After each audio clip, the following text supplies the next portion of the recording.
नमस्कार, मैं अफसर कठेरिया आज उपस्थित हूँ कानपुर के माने जाने समाज सेवी और उसके साथ मार्बल के व्यापारी टीकम चंद सेठिया जी के पास।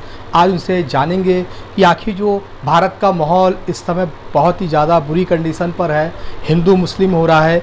एक केवल भाजपा प्रवक्ता के द्वारा एक ऐसी टिप्पणी की गई जिसके द्वारा उन पूरे भारत में एक तहलका समझ चुका है। आज इस समय आदमी एक दूसरे को मारने को उतारू हो चुका है। उसी विषय में लेकर के आप समझ गए होंगे मेरे कहने का मतलब। निपुण शर्मा का बयान मॉडर्न पक्ष के भगवान को गलत कहना और एक उपद्रव बड़ी तेज़ी से बढ़ता हुआ दिख रहा है। उसी कड़ी में आज हम टीकम चंद सेठिया से मिलेंगे और पूछेंगे कि आखिर आपका क्या विचार है इसमें। सर, इस तरीके से बिगड़ा हुआ माहौल हिंदू मुस्लिम हो रहा है, काफ़ी बातें हो रही हैं, उसके लिए आप क्या कहना चाहेंगे? आखिर ये निपुण शर्मा ने जो बयान दिया है वो क्या सही था या गलत? मैं टीकम चंद सेठिया, अध्यक्ष कानपुर उद्योग व्यापार मंडल।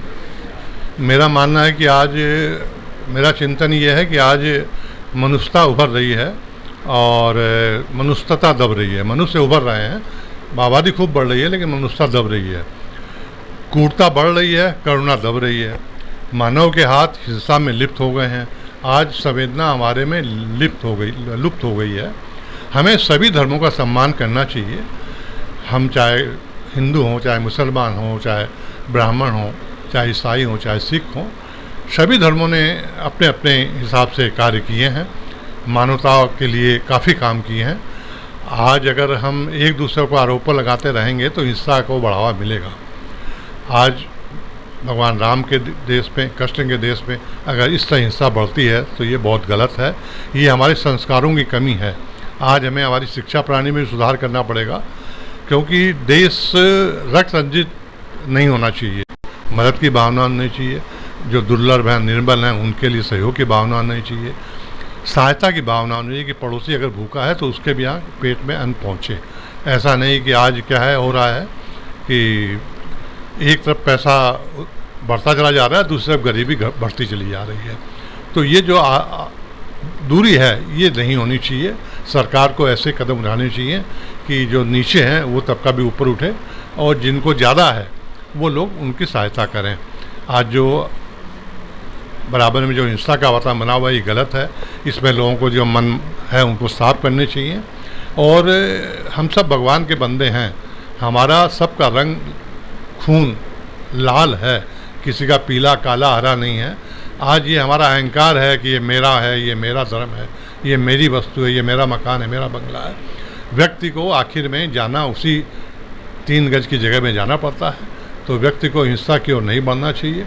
और जो हिंसा में इस तरह के आपस में देश के कारण बन रहे हैं उनको हिंसा छोड़नी चाहिए। उनको देश के सही मार्ग पे उनको आना चाहिए, सही पगडंडी पे उनको आना चाहिए, ताकि हिंसा न हो और हम आपस में प्रेम से इस देश पे रह सकें। ये देश हिंदू, मुसलमान, ईसाई, सिख सब का है। ऐसा नहीं कि ये हवा खाली मुसलमान ले सकता है, हिंदू नहीं ले सकता।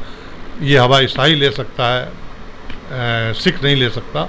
ये हवा पानी जो ईश्वर ने दिए सबके लिए हैं और सबको समान जीने का अधिकार है। हमें सबका सम्मान करना चाहिए और हिंसा से हमें दूर रहना चाहिए। हम बैठ कर बात कर सकते हैं। किसी की भावना आहत हुई हो तो हम उसके लिए शब्दों से माफ़ी मांग सकते हैं कि भाई वो इस चीज़ को भूल जावे। गलत भूल से कोई चीज़ बात किसी ने कह दी है तो उसके तार का तरंगा पतंगा नहीं बनाना चाहिए। उसको बात को यहीं समाप्त करने के प्रयास करने चाहिए। हमारे माननीय मोदी से देश को यही आशा है, जब सारे विश्व में भारत का इस तरह हिंसा अवसर बनता है तो विश्व में गलत संदेश जाता है। मैं तो सभी भारतवासियों से निवेदन करूंगा कि वो हिंसा का वातावरण न बनावें। मन में जो भी अगर उसके गलत भावना बैठी है उसको निकाल दें और अच्छे ढंग से परस्पर भाई की तरह रहें कि हम एक ही परमपिता के संतान हैं, सब लोग मिलकर रहें। आपको पता है उदयपुर में एक मामला हुआ जिसमें एक मॉडर्न 2 लोग थे जिन्होंने अपनी बाकायदा वीडियो बनाया। एक टेलर की मर्डर करने के बाद उसका पूरा वीडियो उन्होंने बनाया और सोशल मीडिया में भी डाला। इसके लिए आप क्या कहेंगे कि आखिर क्या आपको लगता है कहीं ना कहीं पुलिस कमज़ोर है कि इस तरीके के लोग भारत में रह रहे हैं, जिहादी टाइप के लोग जो ऐसी मंशा रखते हैं कि एक टिप्पणी पे केवल उसका मर्डर कर दिया गया? उसके लिए आप क्या कहना चाहिए?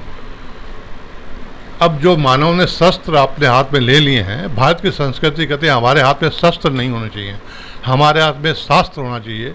वेद होना चाहिए, कुरान होना चाहिए, बाइबल होना चाहिए, गुरु ग्रंथ साहब की पुस्तक होनी चाहिए।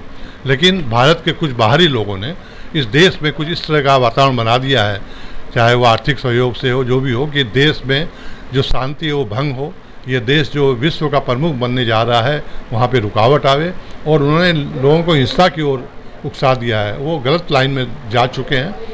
आतंकवाद उसको हम एक तरह का आतंकवाद बोल सकते हैं। आतंकवादी कार्य है ये, इनको बाहरी संगठनों से सहयोग मिलता है और वो संगठन देश को तोड़ने में लगे हुए हैं। और हम सब का प्रयास हम उनके बहकावे में ना आवें और हम अपने को, अपने देश को बचाने के लिए सब कुछ निछावर करें, लेकिन हिंसा से हम बचें।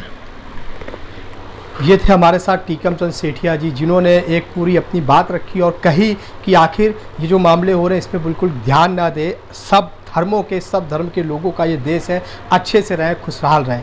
इसी तरीके की हर एक बड़ी खबर से आप हमारे जुड़े रहें। मैं हर एक संभव कोशिश करूँगा आप तक हर एक खबर पहुँचाने की। अब आ गई बब्बू खुरचन की दूसरी शॉप, जिसका नाम ही काफी है, शुद्धता ही पहचान है।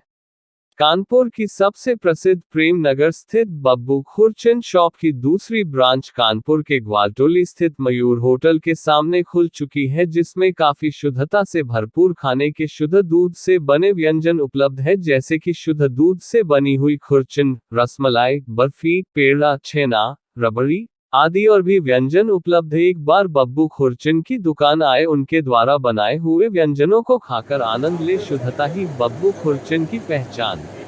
प्रेषक गोविंद गुप्ता।